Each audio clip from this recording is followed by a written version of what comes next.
flag of the United States of America and to the republic for which it stands, one nation, under God, indivisible, with liberty and justice for all.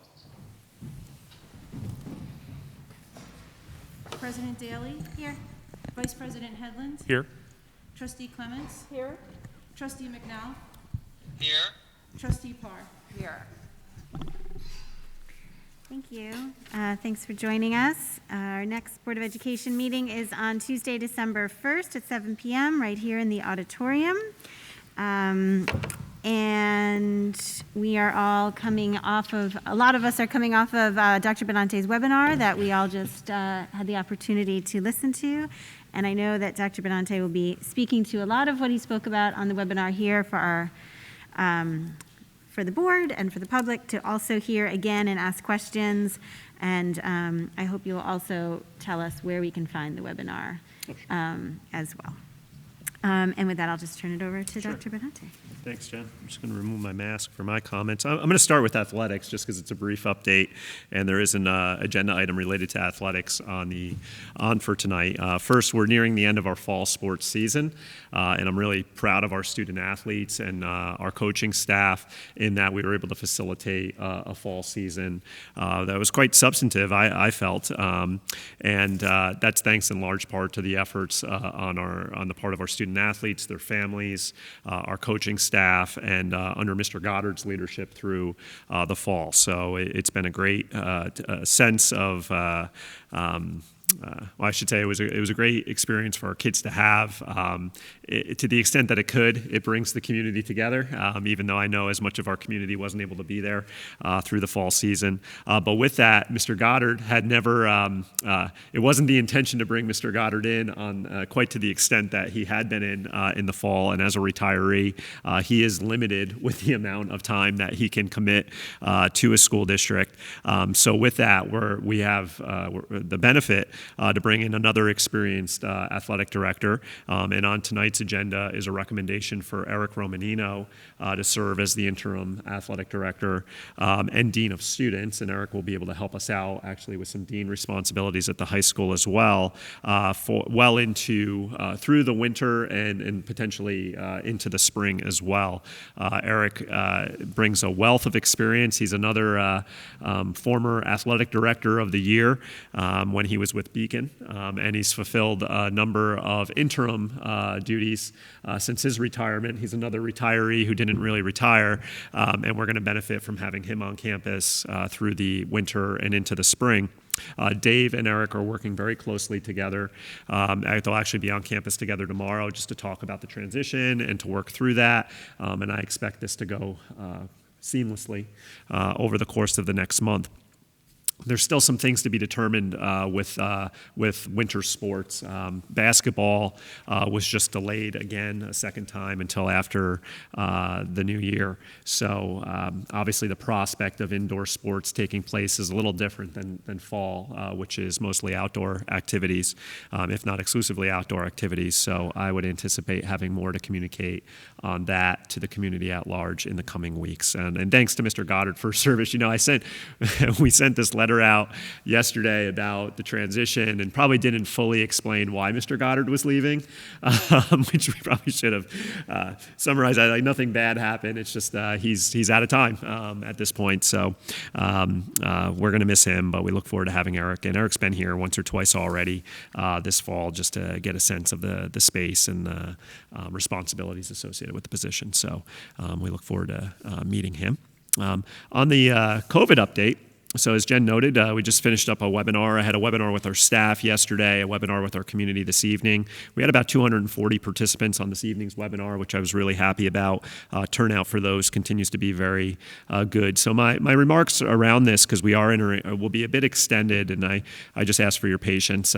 First, we're a public service, and we recognize that the community is trusting us to make informed decisions about our responsibility to our students and their education education, but also as it relates to their health and safety, as well as the health and safety of our staff. And we take that very seriously. I think our team has since day one of this, and we've had good success, but we realize that it's complicated work. It continues to evolve.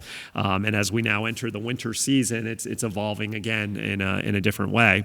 I do see it as our responsibility to keep our schools open to the extent that we can, as long as it's safe to do so. And I work very closely with our representatives at the County Department of Health, as well as Dr. Corsaro, the rest of our administrative team, to make sure that we're making informed decisions about doing that. But I start there. I think it's important for our kids to be in school if we can get them in school. And again, as long as it's safe to do so.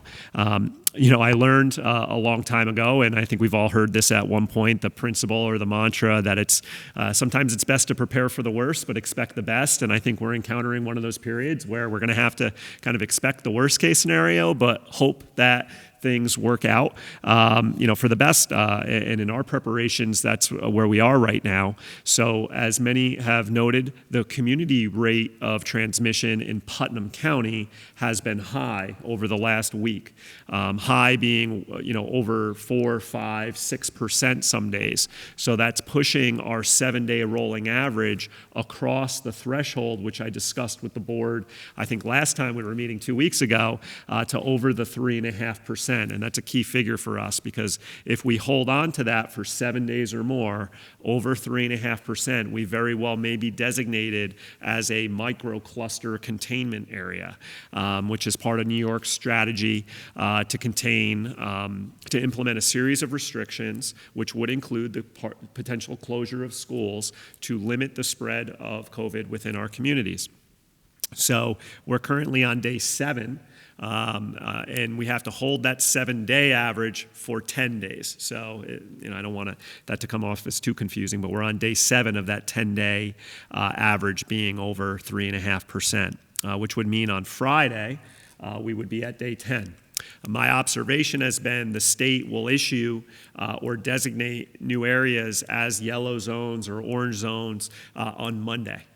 So usually every Monday there's a new release that comes out that has new areas of the state designated or coming out of areas that had already been designated. So I would anticipate, and this is the prepare for the worst, that very well Friday, Saturday, Sunday, Monday, sometime around then, we very well may be informed that we are in a yellow zone and we have to close our schools. So that's the prepare for the worst that I've been trying to convey to our staff and to our families now, that you should be prepared if you need to make childcare arrangements for your kids on Monday or Tuesday of next week, that you should begin to put those plans in place.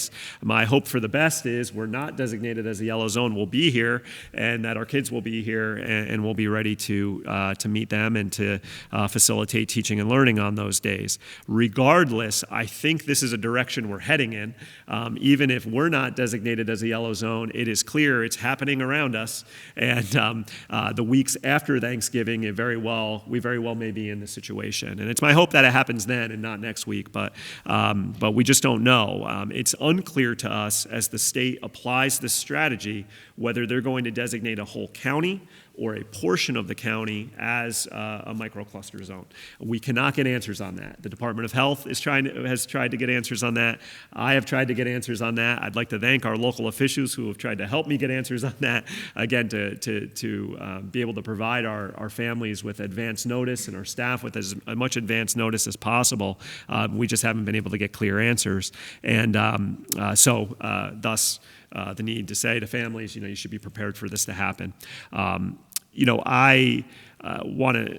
know at times like this and throughout this that often our community members have looked to our leaders, whether that be me, members of our board, our administrative staff, for reassurance in a time of uncertainty. And I can't provide a lot of reassurance right now. I can simply ask that we need to continue to do the right thing, which is distancing, wearing our masks, monitoring our own health and our kids' health, and making sure if we're sick or our kids are sick that they're not coming into school. I think we've demonstrated that with those principles being followed, we've had success. We've been able to maintain continuity of instruction for our kids now for the greater part of 3 months.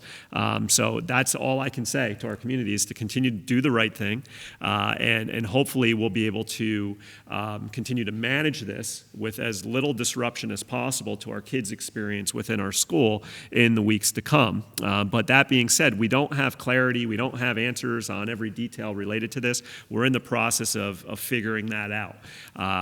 Now, if we are a yellow zone, whether it be in the coming week or whether it be in the coming weeks, the state has indicated that they have the capability to provide us with the testing resources that are necessary to remain open. And they have certain criteria for schools to follow in order to remain open. And we're proceeding with trying to coordinate that. The Department of Health, the local Department of Health, has to manage a portion of that, and I trust that they're doing that. I'm in communication with them almost daily now. And then at the site level, we have to begin to put some things in place to do it. So on the community forum, parents had a lot of questions about what will the testing requirements be? Will their child be tested? We don't quite have that level of detail worked out yet. Right now, we're working on the infrastructure. Let's get it set up.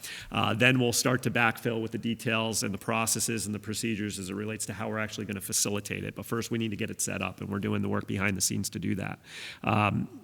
With that, there was one other point I wanted to make as it pertained to testing. It'll come to me, but I just want to convey to our board that we do feel that's something we should pursue. I'm recalling that now. Now, because of those details that need to be sorted through, especially if this happens in the short term where we're a yellow zone, we're going to need to be closed for a period of time to sort out all of the testing requirements before we can go ahead and begin to facilitate testing, which would be required for us to reopen. So again, message to families and to the community is we should be prepared to be closed for a period of time, for there to be all remote learning for a period of time. It's my hope that we can quickly put the infrastructure in place to have students come back into school if that's what parents desire, but that's going to take some time to sort out.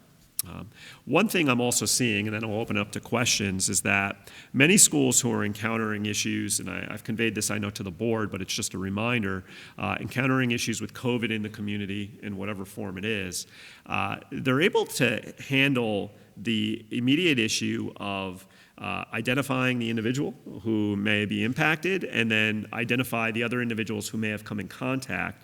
Thus, they're able to close school for a day and then quickly come back into session. But those who aren't are being impacted by the staffing implications of potential larger scale needs to quarantine. So envision a high school student who may be working their way around from class to class to class, right? And potentially discovering that a student is ill.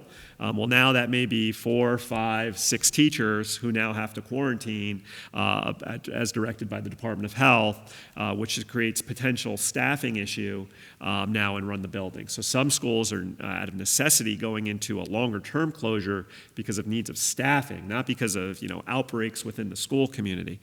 So that's pretty common if you look at the closures that have taken place throughout our region. So that's something we may be dealing with as well. So while I say it's my desire to remain open, it's to the extent that we can do so safely, and then also to the extent that we can do so on a practical level, that we have enough individuals in the building.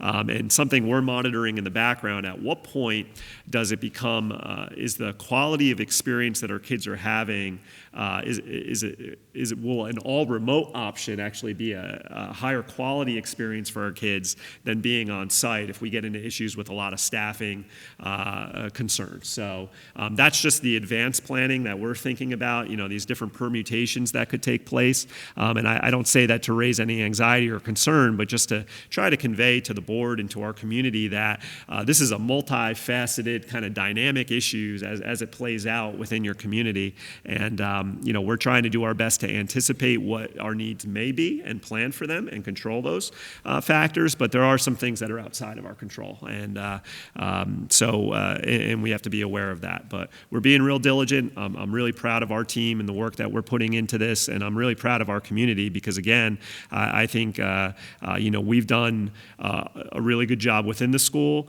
but that's also predicated on a really good job being done outside of our school. And as I walk around our community, people are masked, social distance, people are following those, what I know are inconveniences, but as it comes to keeping our school operational, which I think is a pretty important in a community, it's allowing us to remain open. And my hope is that we'll continue to be able to do so in the weeks ahead. So that's a good spot for me to pause and see if there's any questions from the board. What kind of financial impact is the testing going to have on our budget? That's a good question, Margaret. So I may, and I've lost track of who I've spoken to about this, so excuse me if I'm repeating myself, but we had actually been pursuing a testing option back in October through private vendors, if you will. And that was... It was going to be significantly, there was going to be a significant cost to that, upwards of $20,000 a week to facilitate a scope of testing that we felt was consistent with what the state guidelines were at the time. And it very well may have been cost prohibitive for us. Also, an issue we were encountering with that was no agency at that time, I didn't have a level of confidence that they could actually handle the volume of testing we were about to send their way if we wanted to establish that relationship. So as the microcluster strategy developed in late October, and I saw the scope of testing that was going to be required as part of it, I said, if we end up as one of these yellow zones, we're not going to be able to open because we just can't do that scope of testing at the cost that it is.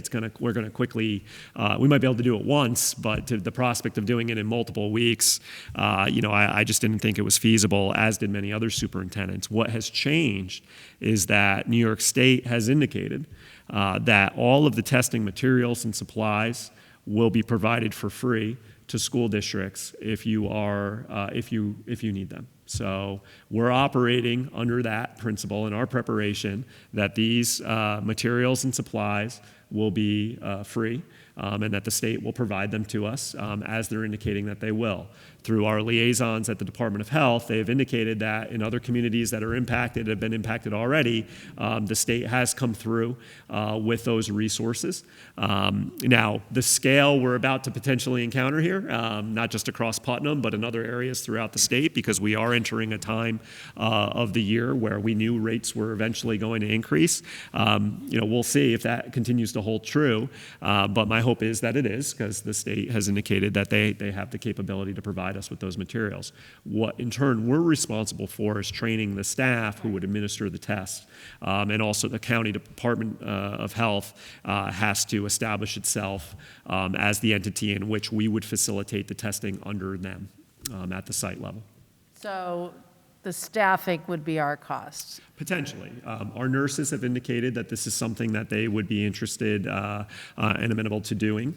And it's just, what is the time requirement for them to do Right, so? I saw that. Are we able to do it during the school day or outside of it? So that I'm not quite there, but it would be a much less cost than what we were seeing back in October, certainly, as it relates to that. I would say it would be much more affordable and potentially and no longer cost prohibitive. Got it. To approach it in that way. Okay. Thank you. Yep. I actually do have a question. Yep. I know it came up on the Zoom, and there are a lot of detailed questions that we have not worked through, Yes. and I appreciate that. There was a question that made me think of another one. There was a question about communication of test results to students, and I know that is a detail that we don't know. Do we have any indication as to whether there are HIPAA or privacy Absolutely. issues and controls? Absolutely. So anytime we have information like this as Yeah. it relates to a child, it's medical information. Yep. It's, there's a level of protections that we have to have in place for ensuring it's the safety, for lack of a better term, with those data. So again, in the background, those are the level of details. We're now handling confidential medical information about children and about our staff. So we have to make sure that we have procedures in place for the handling of those data and to make sure that it's secure. The notification piece of families, I don't envision being too laborious. It's a rapid test, so literally you could sit there and wait for the test result. It's a 15-minute test. And we just haven't talked about how we want to facilitate that. Do we want families to wait to get the results right there? Are we going to call them? Who's going to call them? and go through all of that with them. That's some of the details you heard me allude to. But, also importantly, it's how we report. We have to report that data. Or those data to the state through a portal repository. So again, we can demonstrate that we're fulfilling our requirement on our end to keep our schools open if we're using that as a basis of keeping our school open. Again, the details that come with that. Well, who's doing data entry on that? You can't have our nurses facilitating testing and also doing data entry on it. What other admin staff or admin support staff are available to do it? What is required? It is a fine level of detail just seeing the portal that we have to include as it relates to that. So that's going to take some time to make sure that there's a uniform reporting mechanism so the data we're reporting is accurate, it's reliable to the state. So again, those are the level of details that I'm thinking about, but the data security is something that's going to be really significant. Okay, great, thank you.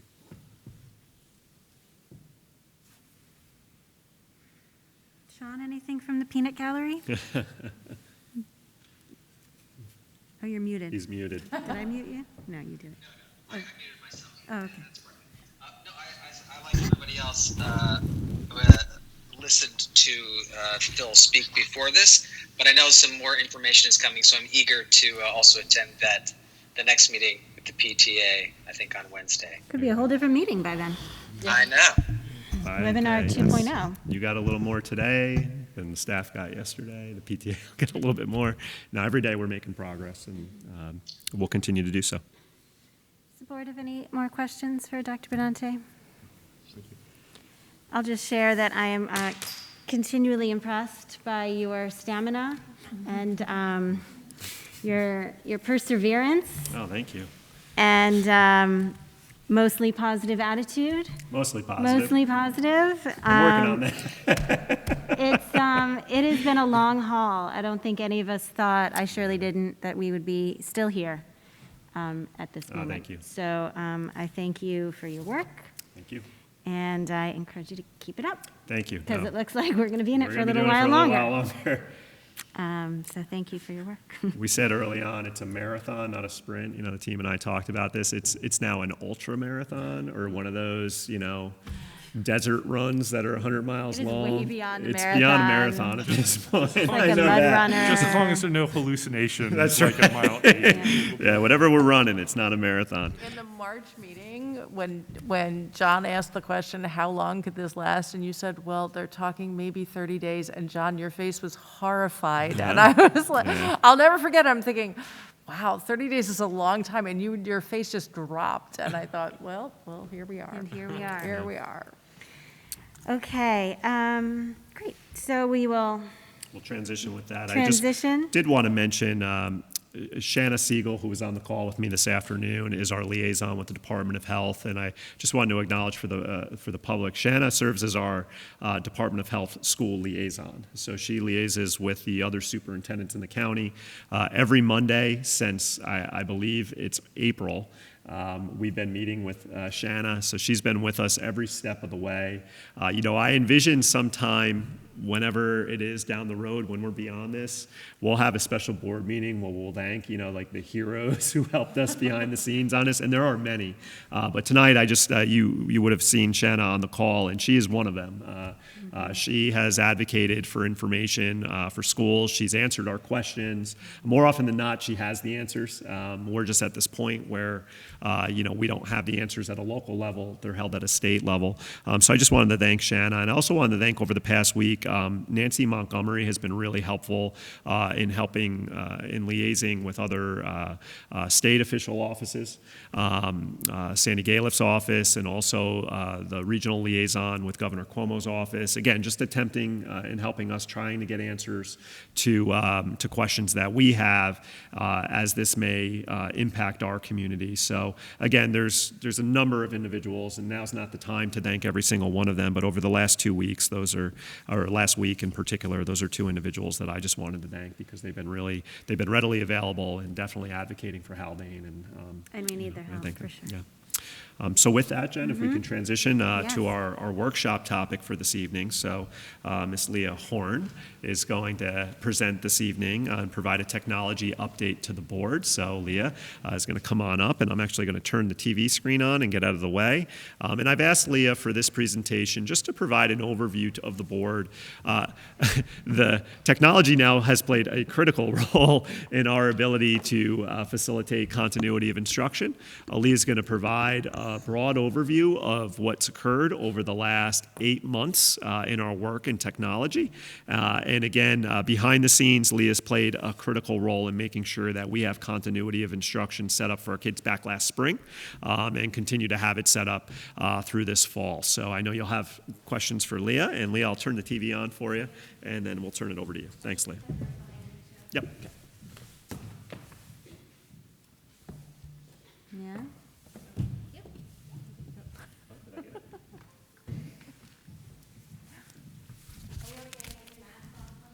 Yes, and please use the microphone, Leah. Wait, it'll turn on. Oh, it's up. Is it going? Oh, there it is. Okay. So for those of you who don't know me, I am Leah Horn. I've been here, this is the beginning of my 20th year here. I taught for 14 years, and I'm in my 6th year, which is hard to believe it's been 6 years in this new position. So it's been almost 20 years. Oh, boy.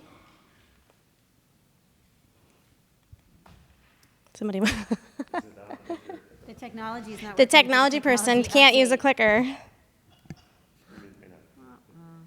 I not close enough? Do you mind? I'm sorry. It clicked before. Maybe the batteries are dying. Thank you. So just to introduce myself, I just want to share some of the things that I do. That's what the next slide is. My role is technology integration specialist, but I also obviously work sort of as a technology director. So some of the roles that I serve, I do budget planning, I do purchases throughout the school year. I help manage EduTech, who is our third-party network engineers, and I manage their network support.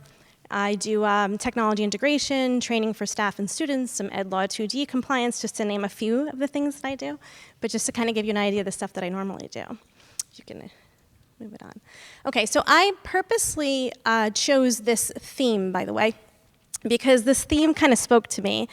As soon as March started to roll around and we started to see what was happening in the news, we started to have to think on our feet, and we had to come up with different ideas of how we were going to get instruction to happen at home. So I loved this theme because to me it's about coming up with different plans, possibly throwing out some of the ideas, lots of, going back to the drawing board to figure out what the right step was. So as soon as we started to see what happened, we were only one-to-one in the middle school. I don't know if you guys realize that. 6, 7, 8 had Chromebooks that they took home, and they were one-to-one. But K-5 and in the high school, it was sort of a hybrid experience. Some students had them. We had a lot of carts.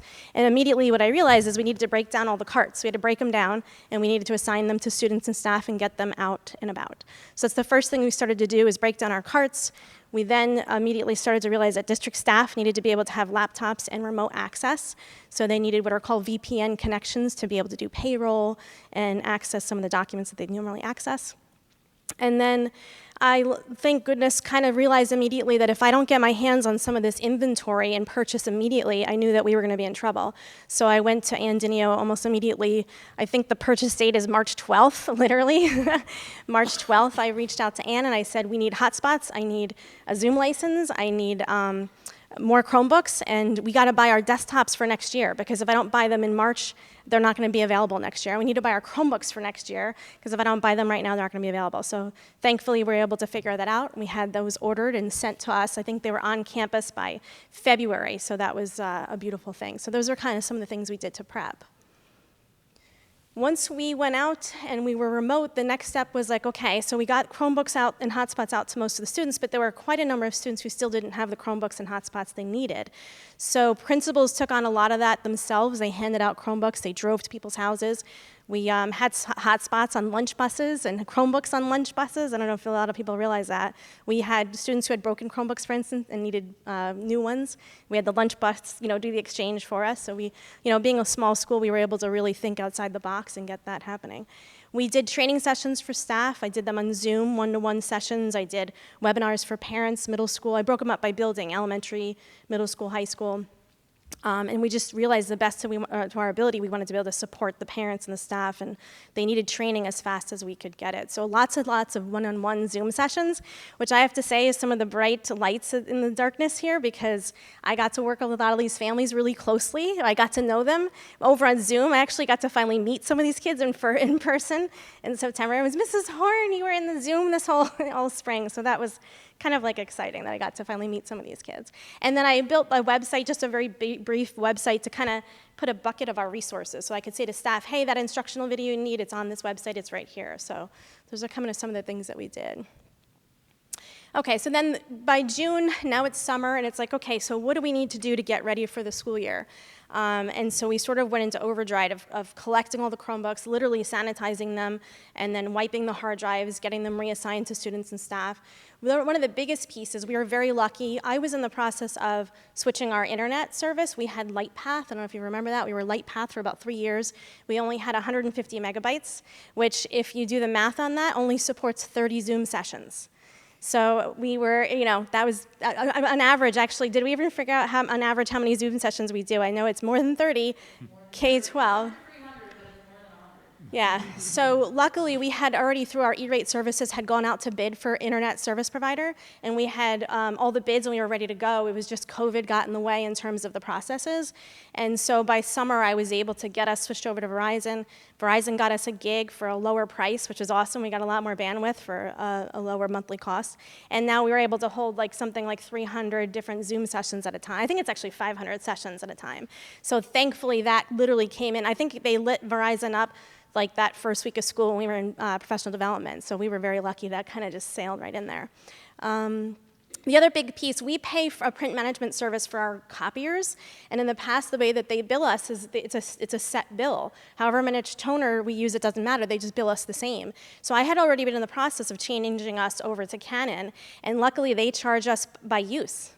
So as soon as, you think about it, we weren't in the building in the spring, so that was really kind of a plus. Anytime we're not in the building and not using those supplies, we're not charged for it. So that was kind of a big piece to help us save some money. And then the other big piece is the health screening tool. About August, I think, is when we realized that we needed a tool that we had parents be able to fill out and staff to be able to fill out. There were probably 3 or 4 different solutions floating around. One was out there by BOCES. Power School had a solution, and I dug in very quickly, did trials of them, reached out to other tech directors, and felt that we could handle it on our own. So I am not the brains behind it, but one of our EduTech employees built a screening tool using Google Forms. And I'm so thankful that we went that route, because I can't tell you how many tech directors in the listserv said their screening tool is broken. Like a panic, second week of school, our screening tool's broken, it blew up, the server can't handle it. We were fine. We had some glitches, we had some trouble. We had imported Power School emails into the screening tool, and we found out very quickly that people change their emails but don't necessarily change them in Power School. So they said, hey, I filled it out, but we hadn't associated that new email with them. So it took a couple weeks to iron out those kinks and associate the correct email addresses with people. But to this day, we have a very flexible, adaptive screening tool. We have set it up for drama kids, athletes. We have it set up by A and B days. We have it set up for Blue Notes. It's flexible. Whatever we need, we can do it. And it's assigned to the staff member who's in charge. And it's so fast. All they need to do is look at it and see whoever's on that list means they didn't fill it out for the day. And it refreshes every 24 hours. So it's brilliant. James Bullis is the one that designed it. And other schools are begging us for our information to help them because they want to switch over to that solution. So I was happy that we went with that. And then this summer I needed to purchase webcams. So very quickly we were like, every computer is going to need a webcam. Needed laptops for the staff. Chromebooks are tough for the staff members in terms of Zoom and just the size. Our Chromebooks are 11 inches, and as you can imagine, full-time an 11-inch Chromebook is a little bit tough when they're teaching lessons, they have Zoom sessions. So we quickly found some refurbished laptops. They're working beautifully. We also offered some faculty members to be able to purchase them for personal use because their own children needed them. So we did a little bit of that. We had maybe 15 staff members back in the summer purchase laptops for themselves, for their own kids, and we purchased some for them. And then we needed more hotspots. I had kind of anticipated that we might have some problems, so we got some more hotspots. And then all that software, all that wonderful software that the teachers were able to pilot and turned into costing money. So we didn't obviously go with all the solutions because we had to really vet them out, whether they were compliant with Ed Law 2D. But all of a sudden we had to now pay for software that they were used to having for free. So those are some of the things that we had to research this summer. So then it's September. So, okay, we got school open. It's now September to present, and just in terms of how we're supporting the hybrid, the remote classroom, and the kids obviously in the class. And so we had to get those Chromebooks back out to all the students. We used those half days. They're like the most brilliant days ever because I was able to go to team members, go to teachers, meet with them. They'd grab me, hey, I need you to do this Zoom session with me, teach me how to lock down the classes, show me how to use Cami. Like it was awesome. They were able to book me and I was able to walk around and just do different trainings. We started the outdoor access points. We bought 6 outdoor access points. Unfortunately, I think a lot of us thought that buy them, we'd put them up, they'd be ready to go, but nothing works like that with technology. It's been a long process. We've had to have it all, because they have to wire all the access points from the corner of the building back to the switches, so it's a process. I'm hoping they actually are going to start installing them Wednesday before Thanksgiving, which I know, it's getting cold, but I think we're going to need them in the spring. So we'll have 6 locations outside where we'll have about 500 feet of access, wireless access out there, which will be great. Home visits. So as you can imagine, it's tough. We still have a lot of families that are struggling with Google Classroom, struggling with the hotspots, the devices, and phone calls after phone. It just doesn't work. So at some point, I've actually gotten in my car, drove to their houses, and spent some time with the kids. We have some families with 4 or 5 kids, and it was a real struggle to get every Chromebook on the hotspot or every Chromebook in the Google Classroom. Just trying to explain to the parents how it works. This is where you look for your schoolwork. This is where you look for. You guys have probably also the to-do list. This is what the to-do list is. It shows you what your student is missing. So a lot of home visits. Never really would have thought in my position, right, that I feel like I'm a little bit like a social worker, be able to meet a lot of parents and get out there. So that's been great. And we're a small school. It never would have happened probably at a bigger school. So we're continuing to manage and support the screening tool, still purchasing stuff as much as possible. As you can imagine, now we're sort of getting into the process of okay, if we go remote, what do we need?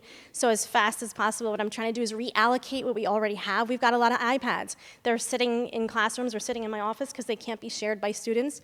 So I'm getting them out to staff so they can use them with a stylus. They can do math problems. From a Zoom session, they can just share the iPad. The document cameras, we've got these great document cameras. We're setting them up so that teachers put them in their go bags, take them home, get the software installed on their personal devices or on their Haldane devices so they can have their These are the luxuries we didn't have in the spring. So we're sort of building up their to-go bags so they can get home and get what they need. And then the PTA, lovely. The PTA has been awesome. They set up a PTA like a parent tech support group, which has been awesome, because a lot of the questions are Google Classroom related. There are a lot of they're answering the same questions so they put together a bunch of IT-minded parents who have been a huge help in terms of helping some of those parents out, so that's been great. And I didn't mention, and we jumped over, we purchased some TVs on carts, I don't know if you realize that, so we could have displays in multiple areas, like the one that you're staring at right now. So that's where we went. It was sort of a whirlwind. I did that really fast, but that's kind of what we went through. And so we obviously remained to have some challenges, and some of those challenges are sort of constantly adapting and trying to be flexible and give the staff the support and the training that they need. It's going to change, and we're going to kind of have to stay on top of it and do what we can to support them. So that maintains a little bit of a challenge. Virtual instruction and assessment is a big piece, right? What are the instructional tools that we need? How do we use those instructional tools? What's out there for assessment? We did purchase some assessment tools. The teachers are learning how to use them. So that's a little bit of a challenge. And then obviously supporting that remote student and staff. I can't always drive to their house. And just trying to find the time and the way to get them into a Zoom session. So I've had kindergarten kids who are great, answer their email with mom and dad helping so I can get into a Zoom session because mom couldn't figure it out. But that's been a challenge, is supporting them. So I put this quote up here because I think it's always important to kind of see the light at the end of the tunnel if we can. So when it rains, look for rainbows. When it's dark, look for stars. So Oscar Wilde was an Irish poet. And I felt like, okay, so we've been through this. We've jumped through a lot of hoops and we've worked really hard. What can we learn from this and what can we see in the future? And so some of the positives, I had read some of these articles discussing that they're starting to see that students are exhibiting 21st century skills. They're starting to show agency and resilience and self-regulation. You know, kids are kind of staying on task and know what to do, and they're getting their homework done, and their technology skills especially. You know, it's interesting, we've always struggled with trying to make sure we've got technology integration K-12. Where is it? Where are they learning this? Where are they learning that piece? And it's always been a struggle trying to get in there. Yeah, guess what? I don't think that's a problem anymore. I think that we've got technology and curriculum have become absolutely interdependent. You know, the fact that PE classes now have a tech component, I think that's a great start. You know, we're able to have that built in. And then we've got a lot of new in technology. These teachers have learned so fast, and there's so many awesome tools out there that I'm excited about the continuity of those tools and learning how to use them to the best of their ability. So those are my rainbows and stars that I wanted to kind of share. So in terms of purchases, I wanted to just sort of identify how different our purchases have been just for COVID. So on a typical school year, I spent about $30,000 on Chromebooks. That's just replacing 3 years worth of Chromebooks, so to speak. And by the way, when this all started, a Chromebook that we purchased was about $190, $180. Today, that exact Chromebook is $240. So they've gone up quite a bit. But so we've had to buy a lot of Chromebooks, the webcams were expensive, hotspots, laptops, the touchscreen TVs. We've had to get, you know, normally we can wait and sort of order things I order usually like maybe 4 or 5 a year, but we had locations that now had classrooms in it where people needed displays, and it was, you know, we had to purchase them. Extra iPads so that we could use them for the teachers and the screening tools, the access points. I ordered some more extra document cameras. These things are really key for the teachers, especially the math teachers, because they can write on them and share them in the screen. And then obviously some of the extra software that we've purchased. So it's a big total, and it's rising, unfortunately, because it's not going away. As you know, even as we speak, trying to prep for going remote and making sure that people have the devices that they need. So it's been a big impact financially. And that was it. I had 2 articles that I had kind of shared, if this gets shared. One was talking about how, you know, kind of pulled from the 21st century skills and some of the things that students are now exhibiting. And, you know, there's a lot of information out there regarding the positives. There are some positives that we can glean from this crazy environment that we're in. And that is it. Does anybody have any questions? Thank you, Leah. Can I ask you a question? Yes. So do you have any idea yet, and maybe at some point you will and you may not have the answer now, how many kids we lose to technological glitches during class? I don't have any data on that. It's a great question. And technological glitches are a struggle to identify sometimes, because sometimes it's Zoom. It's so hard. It could be Zoom. It could be their Wi-Fi. It could be our Wi-Fi. Right. We had some issues a couple weeks ago with our network. For 2 or 3 days, our core switch is a brain of our network, and it was malfunctioning for 2 or 3 days, and it took EduTech a long time to try to figure out what it was. And when they finally figured it out, since then, there's no wood to knock on right now, but since then we haven't had any problems because they identified it. But it's a great question. I don't know the answer. We'd have to survey them. Anybody else? Yeah, you mentioned that sort of in a normal year you'd spend $30,000-ish for our Chromebooks. So I'm assuming that we're making a big, the snake swallowing the elephant this year. Yeah. Does this put us on a new plateau okay, so we have a new technology infrastructure base that now we're going to need to maintain for very good reasons year over year, but that annual replacement cost is base plus X now. Yeah, it's sort of a ripple effect. The more Chromebooks you get, the more you have to replace every year, because you really don't want your Chromebooks over 5 years old. Once they're beyond 5 years, they're just too much support. And I guess instructional technology is a question. How much of it will we maintain? You know, is Zoom something that is with us for the rest of our lives? And Zoom's expensive. So I do think that there's some pieces we might be able to let go of or change to free stuff. But in terms of the other piece is we've refreshed a lot of our technology at this point, and we'll be able to build in a little bit more time to have to refresh again. I won't have to buy as many Chromebooks next year because I refreshed sooner this year. So, but it is a ripple effect. It's definitely going to affect future purchases. And so that was that was probably the wrong way to ask my questions because I asked the sort of silly question first, but I'll ask a more interesting question now, hopefully. The silly question was how much money we're going to spend in the future. I guess the more interesting question is, like, strategically, what has this done? It sounds like it's forced a pivot to one-to-one, K through 12? Yes. Okay, so we're one-to-one, and that's, I guess, an expectation going forward, or at least a baseline that we can expect to continue, and for all the benefits. What has it done from the software and, like, instructional use of technology in the classroom? I mean, there's obviously a lot going on because you have to manage virtual, but how do you think about what this has forced on us and what opportunities it provides going forward? So for sure it has forced, like Google Classroom, for instance, this is our 6th year as a Google school. I don't know if you realize we switched to Google 6 years ago. Yeah.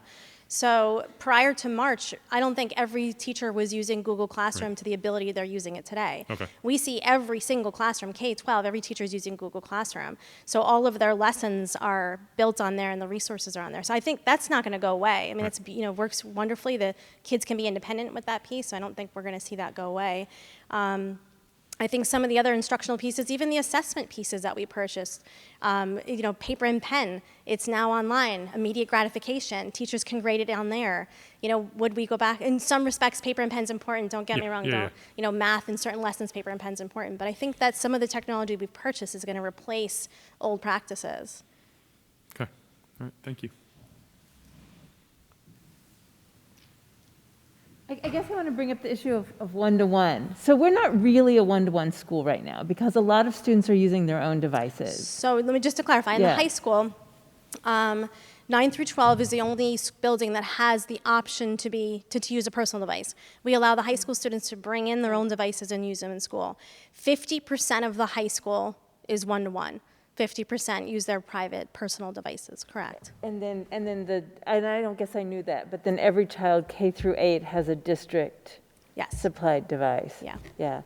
I mean, I guess I would question whether we would really need to stay one-to-one after this. Like, I mean, I think we are now, and there are good reasons for that. But, and I think one of the things that I don't know if we've talked about was like we had made so much of an investment in technology and, and really been working on this from a while, really starting with Brian Alms. I mean, the first one-to-one initiative was when Pete and John were in the 10th grade, right? So they were 15, they're 22 or 23 now. So 7 years, like that's not that long ago. And we were really, because we had made those early investments, even though I think there were some hiccups along the way, I think it really put the district in a really good place to be able to position. And so, that really reflects well on the foundation, that had been built. The other big piece I think to point out is Smart School Bond Act. I think without Smart School Bond Act, we wouldn't have had the infrastructure to support what we're doing right now. Right. We ripped the guts out of our infrastructure 3 years ago, and we have fresh switches, access points. We are good to go, solid. So I think that's a big piece too. No, I mean, this isn't what we expected it for. I mean, I think that the hope for educational technology was that it could be used to enhance what was happening in the classroom. I mean, this isn't what we anticipated, but because we had made those investments, not just of money, but of resources and time and developing expertise, I mean, I think the district was really in a very, very good position. And invested in the budget. That's the other piece. The budget supports what we need, right now, prior to COVID. Peggy, just a question, because I want to make sure I understand what you're asking, or with your point about whether we want to go. Is your question about whether we should be one-to-one, whether we should have the computers available for every student who wants them, or whether the district should be using computers in a shared mode? I'm not even articulating what I don't know what the point is. One-to-one traditionally means that a district provides a device for every single child in every grade. Got it. Okay. And that is there was a position where we had moved in a one-to-one direction, and the district had made the decision at that point that it wasn't worth that investment. Got it. I think, personally, from my perspective, and I'm speaking just for myself, before I would want to vote on a budget that continually made that level of investment for the district providing one-to-one devices, I personally would have questions about that. Yeah, okay, Yeah. yeah. For At the example, same like a- time. Sorry, Oh. but just to say to follow up what you're saying, it's like a kindergartner, for example. They need the opportunity to work on a device during the day, but they don't necessarily During need either to hour. have it all day. They Right. could, those are devices that could be shared with other kindergarten classes. So it's not that Peggy's saying, correct me if I'm wrong, that somebody doesn't need, any student won't need the ability Right. to work on a device, but the one-to-one aspect somehow implies that they need to have it, only them, all day, their individual device. Okay, So got it. prior to COVID, K3 shared devices. They had shared carts, which Yeah. was more than enough, and it was perfect. Yeah. Right. 4 or 5 really needed their own. They stayed in the classroom in carts, but they really used them a lot. So, but I agree with you. K3, I mean, maybe things are different after COVID in terms of how they're using them, but that's how we were historically. Got it. Thank you. I was just wondering, anecdotally, Doug, if you could speak to what you've observed as it relates to John's question with your classmates and connectivity and potential disruptions, and also on the days when you're tuning in or logging on, have there been a lot of connectivity or disruptions potentially? And I know it's anecdotal, it's not necessarily representative of what everybody's encountering, but what's your experience been with that? Yeah, what I've encountered basically, it's a lot of the issues are more so for with students at home, their Wi-Fi having issues, or sometimes Zoom does malfunction. Sometimes, and there was that like 2 to 3 day period where a lot of the Zooms were just canceling out, and us at home That was the would switch actually, issue, yeah. the Zoom calls themselves would stay on, but only the teachers would leave. So then like one of the students would become the host, and we'd just be like, oh, okay, I guess I'm the teacher now. So yeah, and then there are like a lot of mic issues sometimes. Again, most of the time it's students at home. Got it. With that are So happening. if I hear you correctly, students at home, and you're attributing it to maybe their own Wi-Fi issues within the home, or connectivity issues, we'll just say, Right. within the home, as opposed to that. And then a lot of it's like, like the mic that they're using, it all depends. Like some Right. students in some classes, the teacher's like, oh, I can't hear you. Some students are too loud. It's kind of like, it's more so the student individually than any actual like infrastructure issues within the school. And I don't know about others that work from home, but there have been some real issues with Optimum. Like Yeah. I don't know, like for me, it's like 3:30, 4 o'clock, like everything, like it just stops, but really pretty often, because I'm on video calls all the time. And there are some problems, but it's great to hear that for the most part, things coming out of the school are really solid, Yeah. Yeah. Well, I think we need to put Leah on the warrior list. Absolutely. There were 2 decisions I just wanted that Leah totally undersold in how important they were that she either made or was a part of that allowed us to get the school year off to a successful start. The purchase of Chromebooks back in March or April for September, where, again, I don't mean to draw comparisons, but I saw and read about how many districts were encountering issues getting devices in the fall because they were doing the ordering in the summertime where demand was peak. Whereas Leah had anticipated that need early on, worked with Ann to get that purchase made sooner. And then the switch of the bandwidth increase, again, which didn't occur until the week of school, but had been made months prior. Again, had we waited at all, we would have ran into an issue because everybody else was, increasing their bandwidth as well. So those were just 2 critical decisions that Leah was a part of very early on that we would not have had the start to the school year in quite the way we did because we would have encountered issues with devices and bandwidth that you were reading about in the papers. But the advantages of being small, we can be more nimble, and Leah definitely demonstrated that early on in the spring, late spring, to put us in a good position to open this fall. So thank you for that, Leah, among many other things that you did along the way. Thank you. Thank you very much, Leah. Thank Thanks you. for Thank your you work. very much. Okay, is there any communication from the public at this time? All right, we will move into our information reports. So I will turn it over to Mr. Donahue to share with us. Thank you, President Daly. To start, in the wake of the election that occurred on November 3rd, Shortly before that, the Haldane High School had a mock election, and it's interesting to see how the results from that compare to the actual presidential results. So the results from that are that Joe Biden won in the high school with 67.6%, as opposed to Donald Trump receiving 27.5% of the student votes.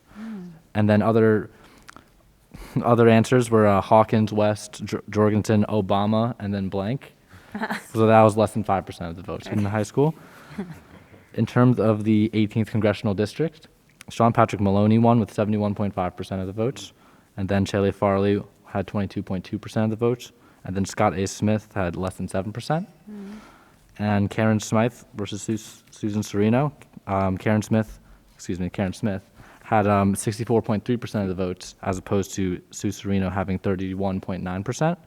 And then Sandra Galiff beat Lawrence Chiuli by, she had 73.2% of the votes, while Lawrence Chiuli had 26.8%. So it's very interesting to see how those. That's very consistent along party lines. Yes, it is. It's very interesting to see that with the students.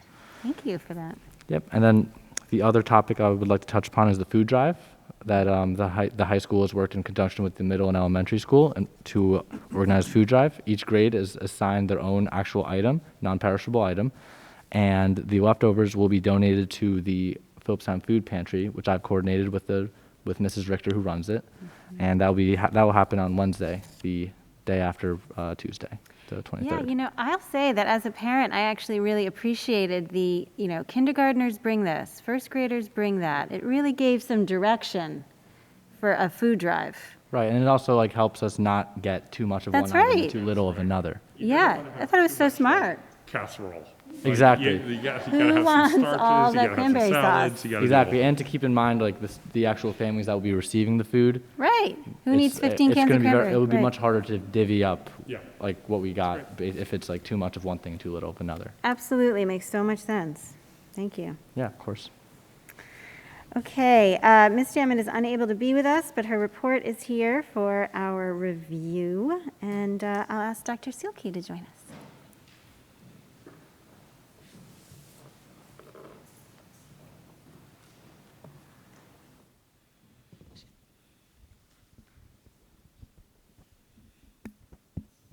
Good evening. Testing. Thank you. So, good evening, everyone. In my board report, I talk about movement and how the middle school is still up and moving, even though the temperature is turning colder.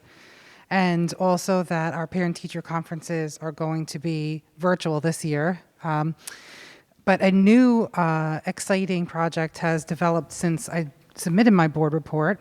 And this is a project that's being done in conjunction with Haldane and the PTA, and it's called Haldane's The Connected Project.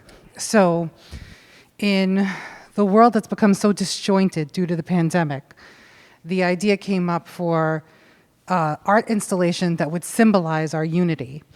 So every person that's part of the Haldane family, students, faculty, staff, has been asked to submit a word that represents to them connection and unity. Those words will be printed on weatherproof tags that will be attached to strands of light that will adorn the rock where the bell sits atop on the knoll. And this will light our dark winter months and be Haldane's The Connected Project. Thank you. That's so beautiful. Did the board members, were they part of the, I know I was, but I'm also a parent. So I was just wondering about Peggy and Margaret. I didn't get one. You might want to include them on your Haldane family list. Yes, I'll make sure that it's sent directly to you. Thank you. So nice. It's via a Google form, so you'll. Great. Thank you. Ms. Sniffen.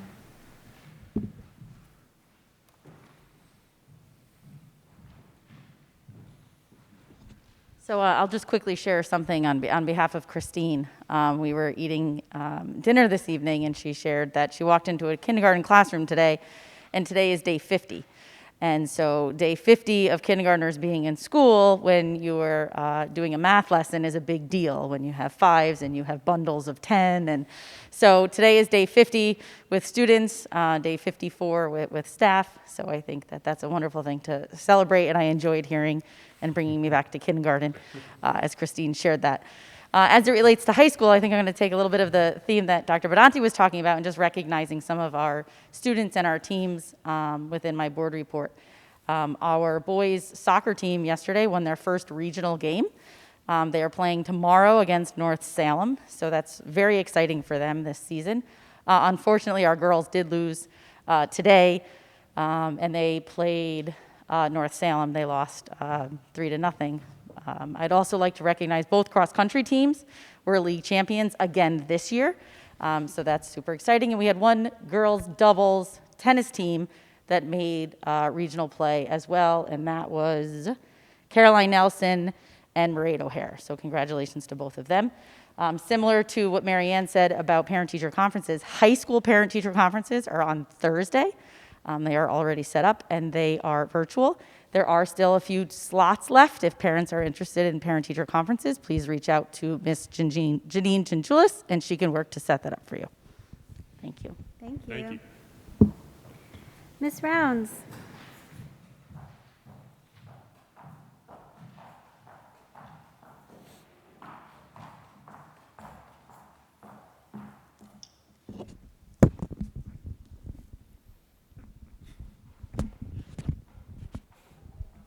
It is on? Okay, good evening. So this is our second year having a board-certified behavior analyst on staff with us. And so that's provided us a good opportunity to provide some training within the department and within the school district with faculty and staff as a whole. A lot of times that training comes one-on-one in the classroom with specific cases, with behavior management issues where she's pushing into classrooms. On conference day earlier this month, she was able to facilitate a training for our teaching assistants on behavior management. And it was a nice little glimpse into what a board-certified behavior analyst does in terms of looking at the antecedents of behavior, and then looking at the behavior itself, and then looking at what are the consequences of behavior to be able to analyze the behavior as it happens and intervene. And one of the big things that came out of the discussion is that behaviors are learned much like academic skills are learned. So that's how we should be treating behavior in school in terms of teaching students behaviors that are socially appropriate, modeling behaviors that are socially appropriate, and then reinforcing those behaviors when we see them occurring day to day.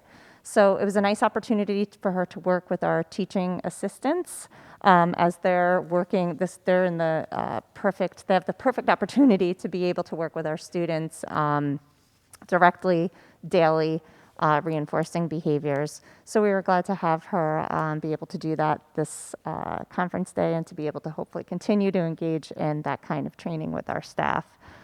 Our school psychologist, Nicole Snook, has begun sending out her self-care newsletter to faculty and staff, and she's titled it Psyched for Life. So this year, this month, I should say, she focused on what is self-care, why is it important, and practicing yoga for self-care. So we anticipate that every month she'll have a different theme for faculty and staff. Nice. Thank you. Mr. Walsh.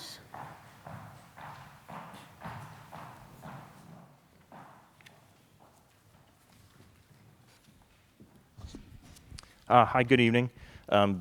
Facilities team took advantage of Superintendent's Conference Day to conduct training. BOCES Regional Safety Team conducted training for the custodians in terms of PPE and chemical hygiene safety, so it was great to take advantage of those services that they provide. Also throughout the month, we conducted lead water testing, the state mandated lead water testing. We got the results about a week ago. There are several areas throughout the district that tested higher than the state threshold. So now we're moving forward to the remediation phase of those fixtures. Any fixture that tested high was a hand washing station. It was not a drinking fountain or anything of that nature. So remediation includes posting signage, flushing protocols. Then we'll move forward with any retesting. We'll keep everyone advised as to what those results are after the retesting. In terms of capital work, we did open up one project earlier this month. It's a painting project, miscellaneous painting services throughout specific areas throughout the district. We're still reviewing those bids and the contractor, ensuring that we have proper paperwork and assurances before we make the recommendation to award. That being said, this is the second revision that we opened up bids for. The first revision was posted earlier in the summer. We rejected those bids due to the bidders pool. Just a point of note, when we rebid the project, we took out one of the scope of works, which was painting of the locker rooms. That scope of work came in at about $11,000, and we elected to do that work in-house, and we did it for about $1,500. So I'd like to just thank our crews that did that work. They did a great job, turned out very nicely. So that's all, unless there's any questions. I have some questions. I'm anticipating some questions from the public about the lead testing.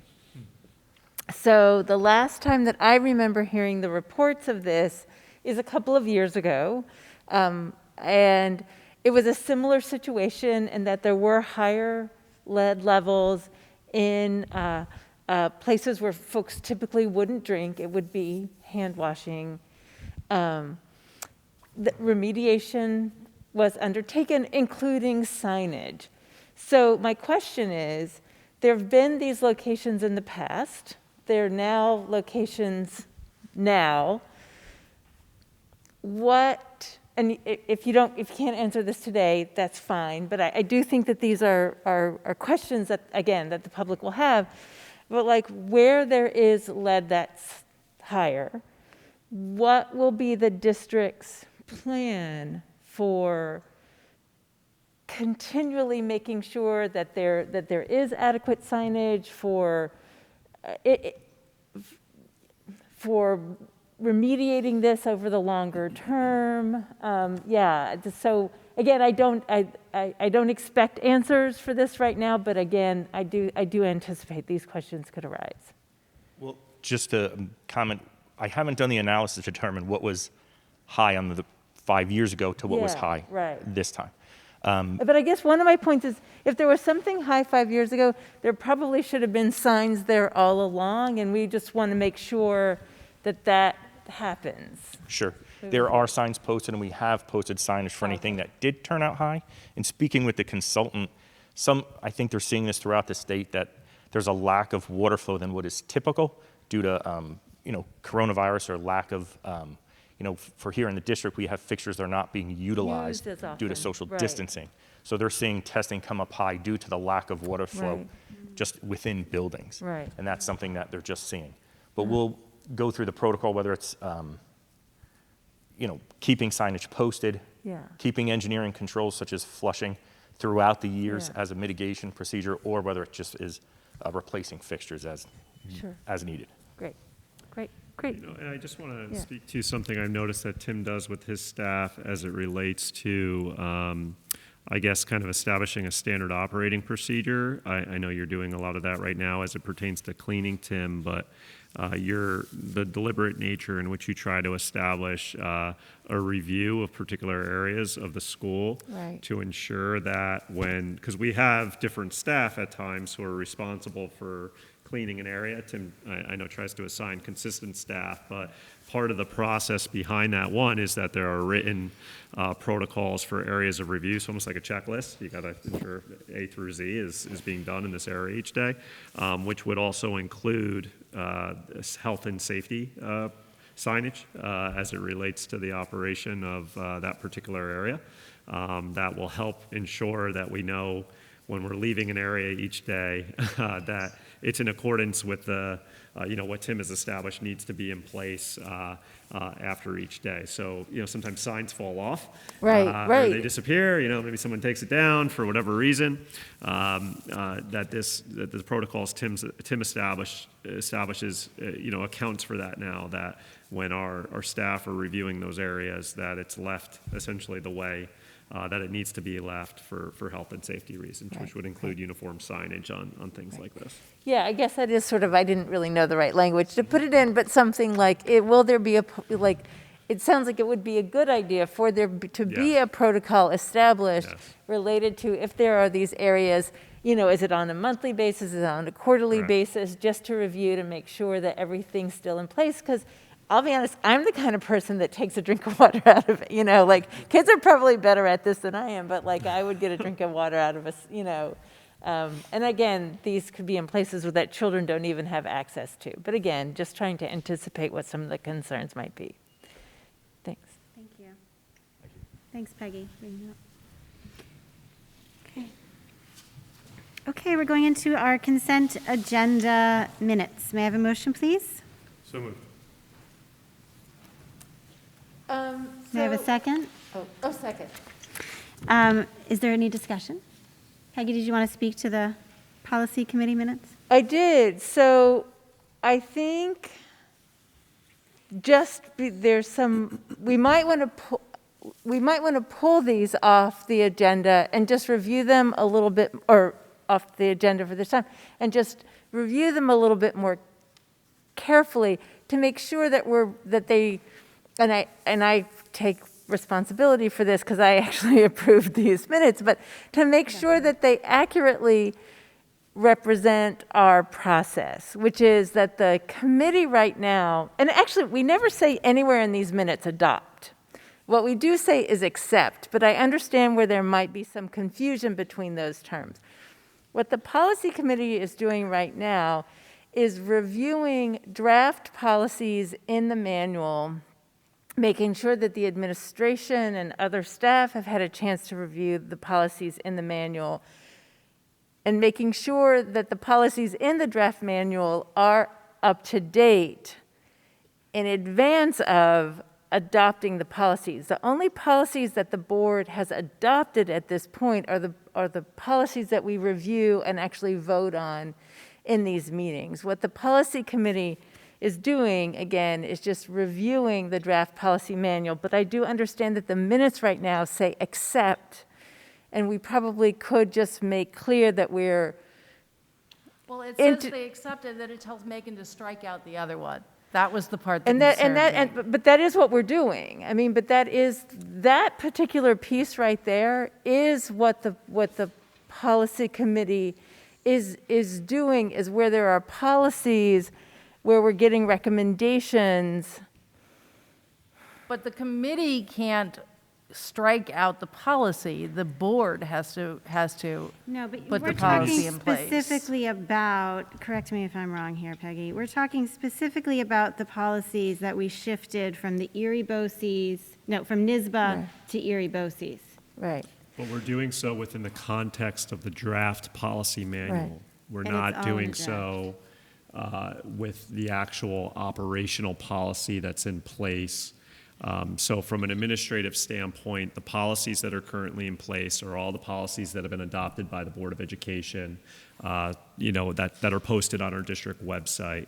The committee is working with an updated draft manual, which contains some of those policies, and modifying language as a draft to eventually present to the full board for review. So where you see strike through, it's more from an editing perspective.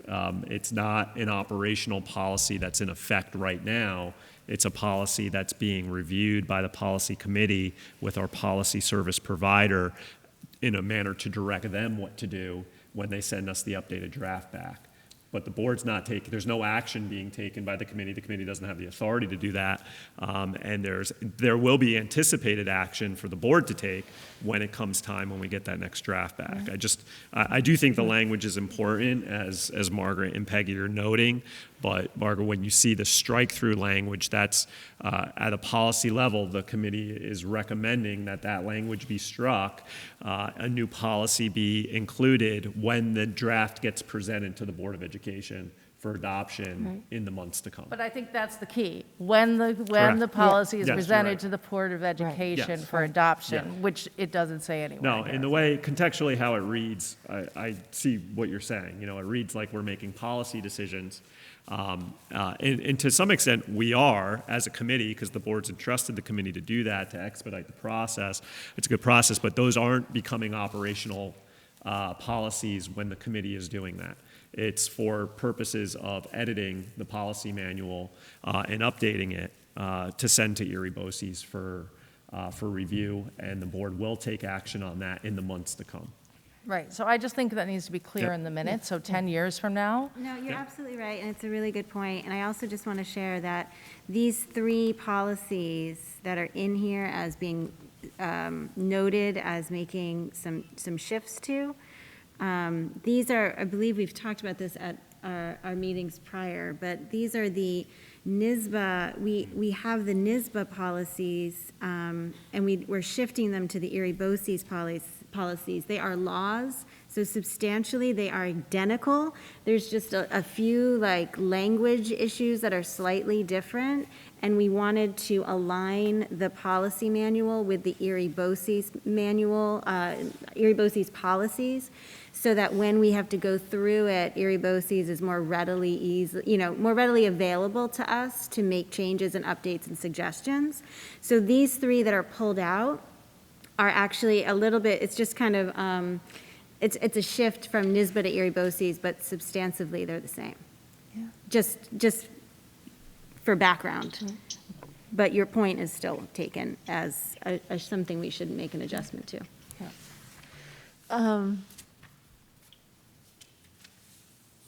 Yes. So should we pull these let's pull these and redo them. Yeah, I just think it needs a sentence that No, says. I think you're absolutely right. I agree. Good point. That it's going to be approved by the board, because, like I said, 10 years from now, You just it's read going to it. look like you guys did it Right, without asking anybody, and you're not going to want that. right. No, absolutely. But I do think it is important to note that the board is instilling, a significant amount of confidence in the policy committee right now, which I think we're totally capable of fulfilling, because it's taking us weeks and weeks and weeks to go through this, and there's a way in which, certainly we can make available to you this, the document that Megan refers to in the notes, or that the notes referred to, the minutes referred to, I should know the name, but where we're keeping track of every single policy and any policy that's been changed. That's a document that we can certainly make available to people. It's going to represent, hundreds of pages of policy that the committee will have made some decisions about when we present the full policy manual to the board. Right, but eventually we'll get them, but that's not what Right. this, as an independent document, that's not what this reads as. Right. So it just needs that extra sentence that says, I think we this want will all to say become part of the integrate. document sent to the board for approval at a future Board of Yeah, Education meeting. Yeah. I agree. Yeah, and we could talk about, instead of accepting, we could talk about integrating, integrating into the draft or Just something word like choice, that. yep. Absolutely. Yeah, incorporating, yes, incorporating, I like Yeah. that word, incorporating. Okay, good. So we're taking out G2. Any discussion about the other items? All those in favor? Aye. Okay, consent agenda, financial. May I have a motion, please? So moved. Second? Any discussion? All those in favor? Aye. Consent agenda, personnel. May I have a motion, please? So moved. Second? Any discussion? Dr. Benante, do you want to? I just want to mention I-1, which is a supplemental memorandum of agreement between our school district and the Haldane Faculty Association.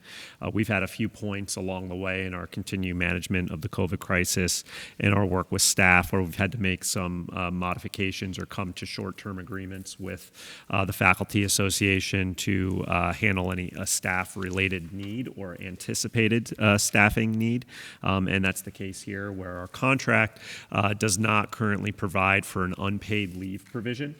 So we wanted to establish some parameters for that with the Faculty Association in the short term. This does sunset at the conclusion of this school year to account for a need that at least one faculty member has encountered and potentially more could as we continue to work through a very unique school year. Okay. Any questions? All those in favor? Aye. Aye. New business, CSE, CPSC recommendations. Ms. Platt?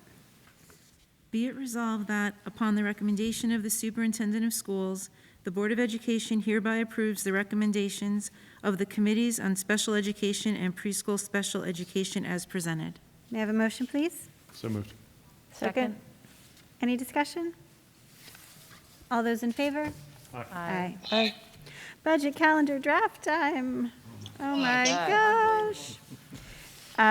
So I believe this is just here for our information, for our review. We're not making any decisions about this evening. Dr. Benante or Ms. Dinio, do you have anything you'd like to bring to the board's attention? Only that it's following a similar format and model as we followed last year and I believe the year prior to that. So assuming that model and structure worked for our board, great. If you want to reflect on that, if there's any changes to how the administration presents the budget, or feedback you have on how we've done so in years past, while I try to keep track of that, please feel free to forward that on to me or to Jen, perhaps for discussion, and we can make modifications to the process for this school year. Great. Okay, more to come on that. This is our bond refunding, so I'll let Ms. Platt read it, and then I believe we have to roll call it. Yes. And I promise not to read all of it. gosh. Go on. I didn't see this. Like, I was reading this early this morning. It says on here it went on November 17th as I look at the edits. I haven't read this, I'll be honest, and it's a roll call vote. And I'm not recalling. I know, when did we put the resolution on the agenda? I put it on last week. What day? Today's Tuesday. It was on the day For our we had our draft meeting. review? It was on when we met. Because I didn't see it this morning. So I have not read this. Initially, in our Okay. review, Catherine, and I understand the point of concern, Margaret. I don't know if we had the full resolution when we first reviewed it, just because I think the length of it would have stood out to me. So Yeah. was there a point where we maybe included the full I resolution? put the full resolution on after our meeting. Yeah, We were at some meant to point Thursday, right? Last Now, Thursday. Just, and again, if we want to hold or still proceed with the roll call vote, I just want to make sure the background's established that we've refinanced our debt obligation because the interest rates were more favorable at this point. So Ann has facilitated that process, and I'm sure Ann can provide, when it comes to discussion, a quick summary of how we've refinanced and the potential savings that the district would incur from the refinancing, if that would help. If you'd prefer to wait to read the entire resolution, we can talk about that as well. But I think Ann's prepared to speak to the process and the potential savings for the district tonight, if needed or desired by the board. Well, I think we should continue on, and when we get to the roll call vote, Margaret, if you're not comfortable voting, I think it would also be okay for her to abstain, correct? We don't need, Absolutely. we don't need you, right? We could still have a majority. We need two No, thirds. that's, oh, because Sean's on. Because Sean's Sean is here, on. Sean's on. Yep. right? Yeah, So so we need 4. we just Yes. need 4, so that would still be okay, I think. That way it can get moved along. Yes. Is that- are you comfortable with I don't that? need to hold it up, but I'll be honest, I have not read this. Okay. I didn't see it. Okay, thank you. So, Ms. Platt? It is. Whereas the Haldane Central School District at Phillipstown, Putnam, and Dutchess Counties, New York, issued school district refunding serial bonds 2012, and whereas it would be in the public interest to refund all or a portion of the outstanding $5,995,000 principal balance of the 2012 bonds maturing in 2021, and thereafter by the issuance of refunding bonds pursuant to Section 90 or Section 90.10 of the local finance law. Now therefore be it resolved that the Board of Education of the Haldane Central School District at Phillipstown, Putnam, and Dutchess Counties, New York, adopts the refunding bond resolution. Thank you. May I have a motion, please? So moved. Second. Great. So, Ms. Dinia, would you like to join us for a little discussion and share any background?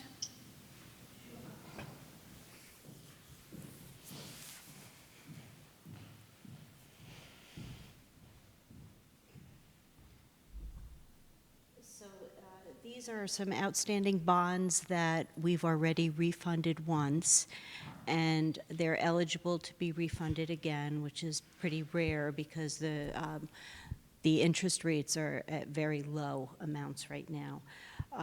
So it's refunding this is not going to extend the life of the bonds any farther than they would have been anyway. They're maturing in 2031, and refunding net of costs to do this is going to save the district about $315,000 over the next 11 years.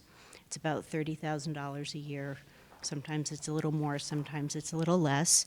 And that's basically it. It's just refunding at a lower interest rate like you might do with a mortgage. Yeah, great. Any questions? So that's it, that's this whole long thing, that's basically the synopsis, and I'm glad you explained, because Ms. Studio is the. I was able to Cliff read it, Note but I version. didn't understand. I have to admit I didn't understand it. So basically, it's a refinance. I think that's what's happening, but I'm not It's a sure. refinance of outstanding bonds. They're the only issue that's eligible at this time.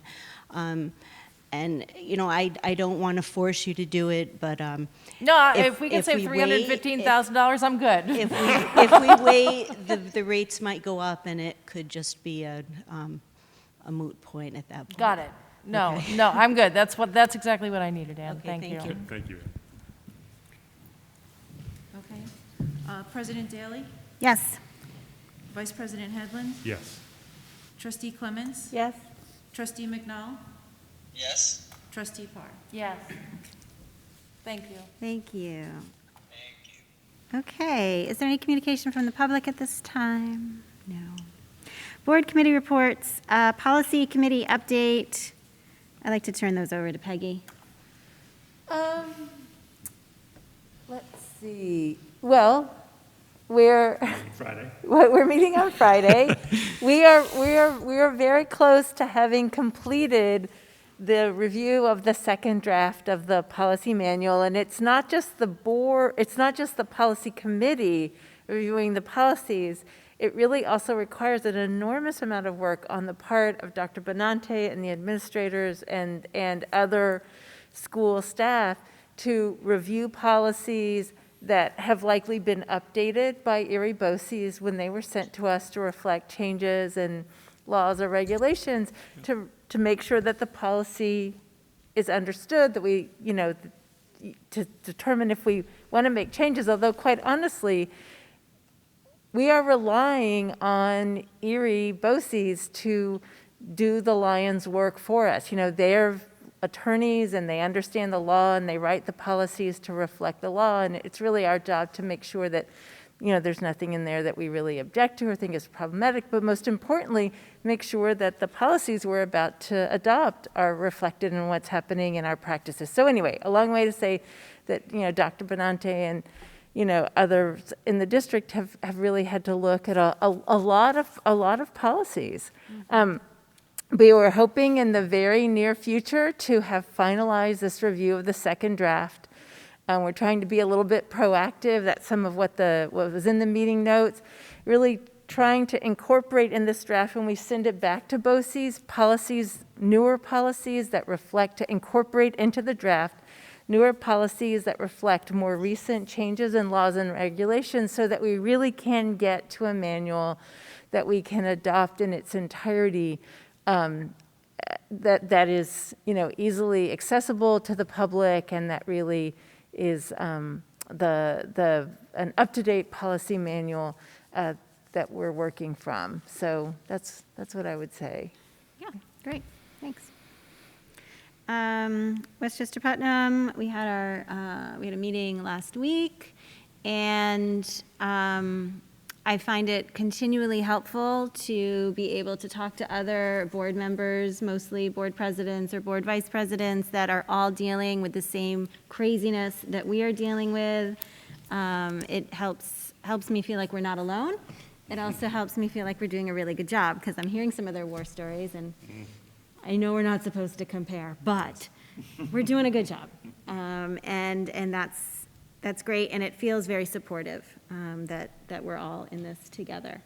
There was a issue last year at one of the board meetings where there was a anti-Semitic comment made, and it spun into the organization feeling like they really needed to develop a code of conduct, basically. And we spent a lot of time at our last meeting fine-tuning all of that to be placed on their website as a statement of collective commitments that we all adhere to. And there's a lot of focus right now around advocacy and advocacy issues, and a lot of those advocacy issues certainly surround COVID, financial support for COVID, you know, the state goes into like budget development and lobbying time, all happens like February-ish. So now is like advocacy dial down time where, you know, Westchester Putnam, NYSBA, everybody's getting their advocacy issues lined up so they know what to go to the legislatures with. So we're working on that stuff, and that's it. It's all good stuff. So board reflections, I'd like just to start with 2 items that are not on our agenda, but I want to bring to the board's attention, which are every year we do a Garrison Haldane joint board meeting. Last year we started doing a board retreat, which was so fantastic. The board president and I know Dr. Benante and Mr. Albano spoke, and we decided that this year we could maybe forego it. Perhaps rethink about it towards the end of the year, like in June or over the summer as a lessons learned retreat. But we usually do that in February or March, and unless there's some strong objections from the board, it was a joint decision to push it off for the moment. Sounds like we're all okay with that. The other thing I just want to mention is that Phil was good enough to remind me that we do need to think about mid-year evaluation for the superintendent, and that also means it's a good reminder that we need to do a mid-year board evaluation. So if Peggy and John are up for the task, I would love it if, Peggy, you would take the helm for the superintendent evaluation, and John, you would take the helm for the board evaluation, and maybe just start thinking about some dates. I know that Dr. Benante's evaluation is supposed to be completed by the end of December, so we might want to set up some time at one of our December meetings to get that moving along. But the mid-year one is an informal. It is informal. Informal. Just a check-in. But it's not a write-up. But we do need, to set aside the time and make the date. And so Dr. Benante has time to prepare anything he'd like to share with us, and we have time to prepare questions, and we set aside the time. So Peggy, if you don't mind, I'll leave that in your hands to coordinate. Yep. And let us know, and the same with you, John. Thank you very much. Okay, anybody else have any other board reflections that are perhaps more fun than mine? Business reflections? I do just want to reiterate something that I said during Leah's presentation. I mean, I do really think watching, as difficult as it was, watching how smoothly we were able to transition, and I know smooth is a weird word to use right now, but how smoothly we were able to transition to remote learning in the spring. I work with school districts all over the country, and I know we see it in the news as well. I mean, we were so fortunate that the district had laid that groundwork. We didn't know, again, I think we were wanting to do something different with it, and I anticipate there are still hopes for technology integration that really supports instruction in the best way possible, and that's a continuous improvement type goal. But the fact that we were able to transition so smoothly really does reflect such an important foundation that was laid. And I really want to thank Leah, for all the work that she has done, all the work she's done since then. Again, we were just really very fortunate. Yeah, I do think so. would just like to reiterate something I think you mentioned at the beginning, Dr. Benante, and people have mentioned sort of all the way along, but obviously we are where we are and been able to have the success that we've had, both due to the planning and execution of the administration, the staff, the maintenance, bus drivers, everybody. But I would like to re-emphasize and re-communicate that the participation and support of the community in maintaining health and social distance guidelines enables this community to function. So I would like to thank all the parents and all the students that I see who are masked up and doing social distancing, because it enables this school to continue to function for everybody, which has incredible knock-on effects for parents continuing to work in a regular schedule, students being able to get lunches at a regular schedule. So thank you to everyone who's helping all this work. Dr. Benante, anything you'd like to share? Just a quick thought, Jen. I was in a meeting with a superintendent, a group of superintendents some time ago, and a superintendent south of us, high needs district, was sharing the number 56. And he said that's the number of days his students will have in-person instruction by the end of the school year, should they not encounter any period of closure. So that's by the end of June, should they not have any period of closure between now and then, they'll have a total of 56 days of in-person instruction.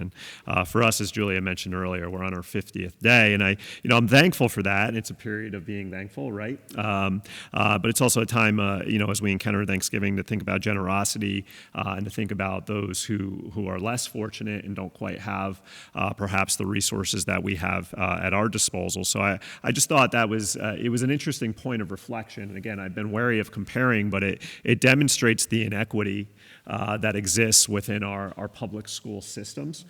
It really worries me. And I'm certainly, again, as I've said, proud of what we've been able to do here, but I'm also very mindful that what we've been able to do is incredibly difficult for other communities. So, as we enter hopefully a period of thanks next week and give thanks to our friends and to our families, but we're also mindful that of the communities that aren't quite able to do or provide what we've been able to, and we also have thoughts to how we can support them through this. So just with that, I want to wish our board a happy Thanksgiving next week, and also our community a happy Thanksgiving as well. Thank you. Okay, I'd like to make a motion to go into executive session to discuss matters made confidential by FERPA. May I have a second, please? Second. All those in favor? Aye. Thank you. We will not be coming back.